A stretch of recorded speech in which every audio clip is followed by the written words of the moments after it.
El tema de los yokai ha trascendido fronteras, llegando a oídos de todo el mundo. Espíritus del folclore japonés que vagan entre el mundo humano y lo paranormal. Su comportamiento varía, algunos son traviesos e inofensivos, e incluso pueden entablar relaciones con los humanos, compartiendo enseñanzas. Sin embargo, otros son yokai vengativos, seres movidos por el rencor que buscan hacer el mal y atormentar a quienes se crucen en su camino. Y con esto en mente, les presento la segunda parte del iceberg de los yokai.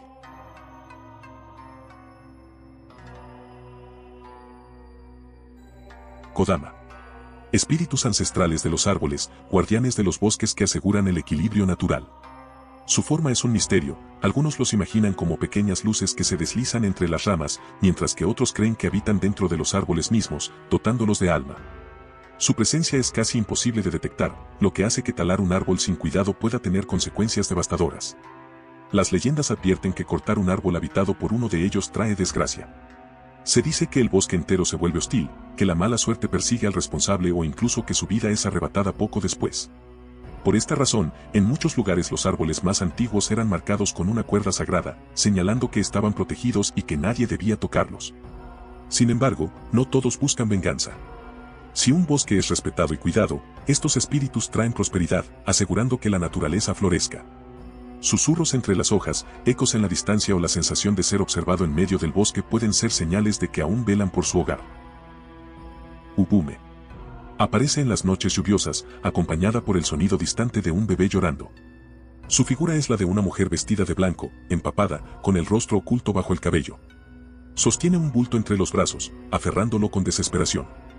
Se dice que son espíritus de mujeres que murieron al dar a luz o dejando a su hijo atrás. No buscan aterrorizar, sino asegurar el bienestar de su bebé. En algunas historias, detienen a viajeros y les entregan al niño, rogando que lo cuiden. Sin embargo, al aceptarlo, el peso en sus brazos aumenta hasta descubrir que solo sostienen piedras envueltas en tela. No todas buscan ayuda. Algunas deambulan por aldeas, llorando en la lluvia, mientras otras intentan amamantar a hijos que ya no están, atrapadas en un amor convertido en lamento. En ciertos relatos, si alguien se burla de su sufrimiento o rechaza su súplica, se tornan agresivas, atacando con una fuerza inesperada. Los monjes realizaban oraciones y rituales para guiarlas al descanso, pero aún se dice que, en noches de tormenta, cuando un llanto resuena en la distancia, ignorarlo podría tener un precio. Oiwa. La historia de este yokai nace de una traición. Oiwa fue una mujer que amó y confió, solo para ser destruida por la ambición de su esposo, Iemon, un samurái cuyo deseo de ascender socialmente lo llevó a planear su muerte. Incapaz de asesinarla directamente, la envenenó con una supuesta medicina. El veneno no la mató de inmediato, sino que la consumió lentamente, su piel se deterioró, su cabello cayó y su ojo derecho se deformó de manera grotesca. Al descubrir la verdad, Oiwa fue consumida por el dolor y la locura. Al peinarse, trozos de su cuero cabelludo se desprendieron en sus manos. En su desesperación, tropezó con una espada y cayó sobre ella, atravesándose el cuerpo. Pero antes de morir, maldijo a Iemon con un odio tan intenso que su espíritu no desapareció con la muerte. Poco después, Iemon se casó con la hija de un hombre influyente. Sin embargo, en su noche de bodas, al levantar el velo de su nueva esposa, vio el rostro desfigurado de Oiwa sonriéndole. Presa del terror, la mató al instante, solo para darse cuenta de que había asesinado a su esposa real. Desde entonces, su mente fue consumida por visiones de Oiwa en cada sombra, cada reflejo y cada rostro que veía. En su desesperación, envió a un hombre de confianza a acabar con Oiwa sin saber que ya estaba muerta. Pero su maldición era absoluta, su aliado también cayó en la trampa de sus ilusiones, y en un ataque de pánico, mató a otra persona en lugar de Oiwa. Uno por uno, Iemon vio a sus aliados perecer, hasta quedar solo, atrapado en un tormento del que nunca pudo escapar. Su historia no terminó con su muerte. Se dice que aquellos que representan su tragedia en teatro o cine. Tsukima Onna. No importa cuánto revises tu habitación antes de dormir, no importa si cierras puertas y ventanas, si cubres cada rincón con muebles o cortinas, siempre habrá un pequeño espacio que escapa a tu control. Un hueco en el que no deberías ver nada, pero donde alguien podría estar mirándote. Se dice que Tsukima Onna es una mujer alta y delgada, de proporciones antinaturales. Su cuerpo se desliza por los espacios más estrechos, apareciendo en rendijas entre los muebles, el pequeño hueco entre la puerta y el suelo, o cualquier abertura que quede en la oscuridad de una habitación. Su rostro es pálido, con una sonrisa inquietante y ojos que no parpadean. No hace ruido al moverse, y su presencia solo se nota cuando ya es demasiado tarde. Las historias cuentan que quien la vea, aunque sea por un segundo, está condenado. Primero aparece en la periferia de la visión, en una rendija apenas perceptible. Luego, conforme pasan los días, comienza a moverse más cerca. Se desliza entre los espacios de las cortinas, entre los barrotes de una escalera, en los reflejos de los espejos, hasta que un día despiertas y la encuentras al borde de tu cama, mirándote en completo silencio. Nadie sabe qué sucede después de ese punto. No hay testigos que cuenten lo que ocurre cuando Tsukima Onna finalmente alcanza a su víctima. Solo queda el miedo de que, en este mismo instante, en algún rincón de la habitación en el que nunca miras, algo esté esperando. Okiku. Nadie sabe exactamente en qué momento comenzó el lamento. Solo que, desde hace siglos, cuando cae la noche sobre el castillo de Himeji, una voz femenina susurra números en la oscuridad. 1, 2, 3, cuenta con una tristeza infinita, hasta llegar al 9. Entonces, un sollozo ahogado llena el aire, y el silencio regresa. Se dice que Okiku era una sirvienta en el castillo, joven y hermosa, pero víctima de una crueldad sin límites. Su señor, un hombre despiadado, la deseaba y estaba dispuesto a cualquier cosa para poseerla. Un día, al ser rechazada, ideó un castigo para doblegar su voluntad.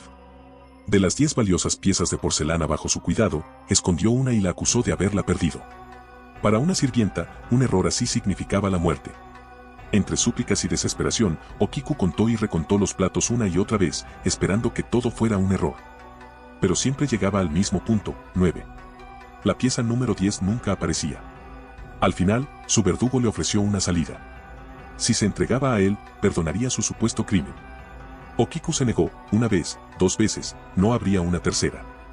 Furioso, la arrojó a un pozo profundo y la dejó allí, sola, sumergida en la oscuridad. Su cuerpo se hundió en el agua, y su historia debió terminar allí, pero no fue así. Desde entonces, su voz sigue contando los platos que nunca podrá completar, repitiendo su pena por toda la eternidad. El lamento de Okiku se convirtió en parte del castillo, no importaba cuántos años pasaran, su voz seguía emergiendo del pozo cada noche, los habitantes de Himeji vivían con miedo.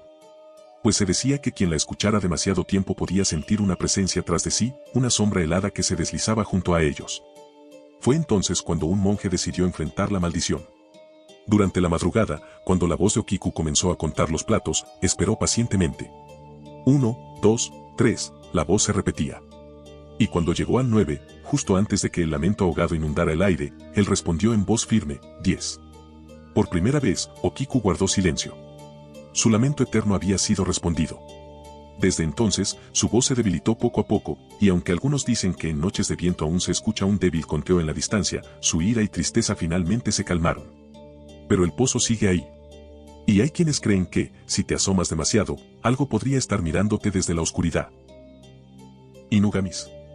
Creados a partir del sufrimiento y la desesperación, estos yokai toman la forma de perros espectrales, atados a la voluntad de su amo, pero nunca del todo sometidos. Su lealtad es poderosa, pero también lo es su rencor, y aquellos que buscan controlarlos deben recordar que no son simples sirvientes, sino espíritus con voluntad propia. El nacimiento de un Inugami es un proceso cruel y prohibido. Se dice que para crearlo, un perro debía ser enterrado hasta el cuello y dejado morir de hambre, mientras su dueño colocaba comida justo fuera de su alcance. El sufrimiento extremo generaba un resentimiento tan fuerte que, al morir, su espíritu quedaba atrapado entre este mundo y el otro. Una vez que el animal fallecía, su cabeza era cortada y consagrada con un ritual oscuro, transformándola en un objeto maldito que podía albergar el espíritu del Inugami. A partir de ese momento, el yokai quedaba atado a su amo, obedeciéndolo sin cuestionar sus órdenes, pero con la constante amenaza de que podría volverse en su contra. Los Inugami eran invocados principalmente para protección o venganza. Se decía que algunos los utilizaban como guardianes, creyendo que su presencia traía prosperidad y seguridad al hogar. Sin embargo, su propósito más temido era el de arma espiritual, pues tenían el poder de poseer personas, causando enfermedades, desgracias o incluso la muerte. Una víctima de posesión por un Inugami podía experimentar ataques de ira incontrolable, paranoia o debilidad extrema, hasta que el espíritu consumía su vitalidad por completo. No obstante, la mayor amenaza no era su fuerza, sino su resentimiento. Un Inugami maltratado o ignorado por su amo podía volverse contra él e incluso buscar un nuevo dueño, dejando un rastro de tragedia a su paso. Pero el vínculo con estos yokai iba más allá de un solo individuo.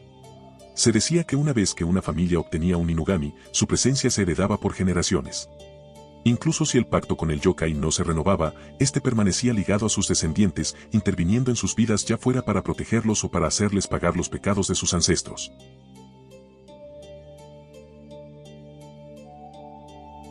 Los Oni. Enormes e imponentes, con piel roja, azul o verde, cuernos afilados y una fuerza que supera cualquier límite humano. A lo largo del tiempo han sido temidos como demonios destructores, azotes de los vivos, pero también como guardianes del inframundo, encargados de castigar a los condenados. Sin embargo, lo que más los hace temibles no es su poder, sino su origen. Porque no todos los Oni nacieron siendo tales, algunos eran personas normales, consumidas por su propia maldad hasta perder todo rastro de humanidad. Se dice que aquellos que cometen atrocidades en vida pueden transformarse en Oni incluso antes de morir. No necesitan un castigo divino ni una maldición ancestral, su propia crueldad los consume hasta que sus cuerpos cambian y su alma se pierde. Cuando eso sucede, no hay vuelta atrás. Se convierten en bestias brutales, incapaces de otra cosa que no sea la destrucción. Se alimentan del miedo, del sufrimiento y, en algunos relatos, de carne humana. Sus enormes kanab, mazos con púas de hierro, pueden destrozar huesos con un solo golpe y su resistencia los hace prácticamente imposibles de vencer por medios comunes. Pero los Oni no son simplemente seres de caos sin propósito. Hay historias en las que sirven como ejecutores de castigos divinos, asegurándose de que los malvados reciban lo que merecen. También existen relatos de guerreros que han logrado derrotar a un Oni con astucia, o incluso de casos raros donde un Oni decide abandonar su naturaleza salvaje y tomar un camino distinto. Eso no significa que sean compasivos, solo que, como todo ser poderoso, no pueden encasillarse en una única forma de ser. Aún así, su imagen ha perdurado como la encarnación del terror. Ya sea en las montañas, en templos olvidados o en las sombras de las leyendas, la presencia de un Oni siempre es señal de peligro. Y cuando se habla de ellos, siempre queda una advertencia en el aire: nadie se vuelve un Oni de la noche a la mañana. Todo empieza con un simple paso hacia la oscuridad. Gachadokuro. Los campos de batalla y los caminos olvidados esconden más que simples restos de los caídos. Cuando la ira y el rencor de los muertos no encuentran descanso, algo más grande y aterrador puede tomar forma. Los Gachadokuros son esqueletos gigantes formados a partir de los huesos de personas que murieron de hambre o en la guerra, sus almas consumidas por el resentimiento. Estas colosales criaturas vagan en la noche, buscando víctimas desprevenidas. Se dice que son invisibles hasta que es demasiado tarde, pero aquellos lo suficientemente atentos pueden escuchar un leve sonido de dientes castañeteando antes de su ataque. Si atrapan a una persona, la despedazan o la muerden hasta triturarla, agregando sus huesos a su propio cuerpo en expansión. No sienten piedad ni emoción alguna, solo el deseo insaciable de consumir y destruir. Se cree que los Gachadokuro nacen cuando un gran número de personas mueren en un mismo lugar sin recibir los ritos funerarios adecuados, al no poder encontrar el descanso. Sus almas se fusionan en una sola entidad que crece con cada espíritu atrapado en su odio, son casi imposibles de destruir, ya que no son simples fantasmas, sino una amalgama de resentimiento y desesperación. En algunas leyendas, los santuarios y los amuletos de protección pueden alejarlos, pero su desaparición definitiva solo ocurre cuando el rencor que los mantiene unidos finalmente se disipa. Hasta entonces, continúan vagando por la noche, buscando nuevas víctimas para saciar su interminable hambre de venganza. Jorogumo. Un yokai capaz de adoptar la forma de una hermosa mujer para seducir a los hombres y llevarlos a su perdición. En realidad, se trata de una gigantesca araña que ha vivido lo suficiente como para desarrollar habilidades sobrenaturales. Se dice que puede cambiar entre su forma humana y su forma arácnida a voluntad, o mantener una apariencia híbrida, con ojos múltiples y extremidades inusuales. Utiliza su atractivo y astucia para atrapar a sus presas, envolviéndolas en hilos extremadamente resistentes antes de devorarlas lentamente. En muchas leyendas, la Jorogumo utiliza un biwa, un instrumento de cuerda tradicional, para atraer a sus víctimas. Sentada en la penumbra, su música hipnótica envuelve el ambiente, haciendo que los viajeros caigan en un trance del que es imposible escapar. Aquel que se acerque, seducido por la melodía y la belleza de la mujer, no tardará en descubrir la verdad cuando sus extremidades comiencen a entumecerse por un veneno paralizante. Para entonces, ya estará completamente atrapado en los hilos dorados que la Jorogumo teje con precisión mortal.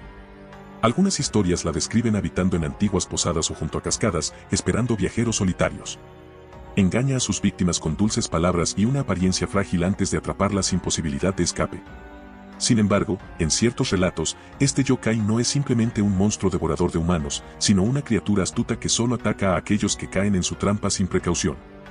Existen historias en las que llega a enamorarse sinceramente de un humano, pero su naturaleza siempre termina imponiéndose, obligándola a escoger entre el amor y su instinto depredador.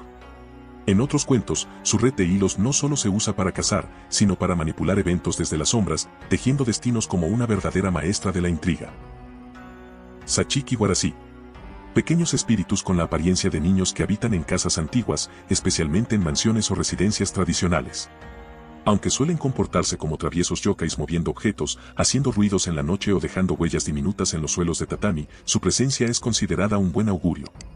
Se dice que una familia que convive con un Sachiki Guarasí tendrá prosperidad y buena suerte, pero si el espíritu se marcha, la desgracia caerá sobre la casa. Aparecen como niños de entre 5 y 10 años, con ropas tradicionales y mejillas sonrojadas. A menudo juegan en las sombras o se dejan ver fugazmente antes de desaparecer. No buscan hacer daño, pero disfrutan gastando bromas a los habitantes, como tirar cojines, esconder cosas o susurrar por las noches. Aunque pueden parecer molestos, quienes los aceptan y los tratan con amabilidad pueden beneficiarse de su presencia. Sin embargo, el verdadero temor no es encontrarse con un Sachiki Guarasí, sino darse cuenta de que ha desaparecido. Se dice que cuando estos espíritus abandonan una casa, la ruina y el infortunio no tardan en llegar. Familias enteras han visto cómo su fortuna se desmorona después de perder a su misterioso huésped, lo que ha llevado a muchas personas a dejar dulces y juguetes como ofrendas para mantenerlos felices y evitar su partida. Los Hiki-Ninki. Yokais malditos que se alimentan de los cadáveres de los muertos. A diferencia de otros yokais, estas criaturas no fueron siempre monstruos.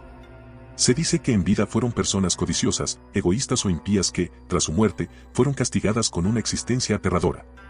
Ahora, son seres espectrales atrapados en un ciclo de hambre incontrolable, obligados a devorar los cuerpos de los difuntos en busca de consuelo, aunque nunca logran saciarse.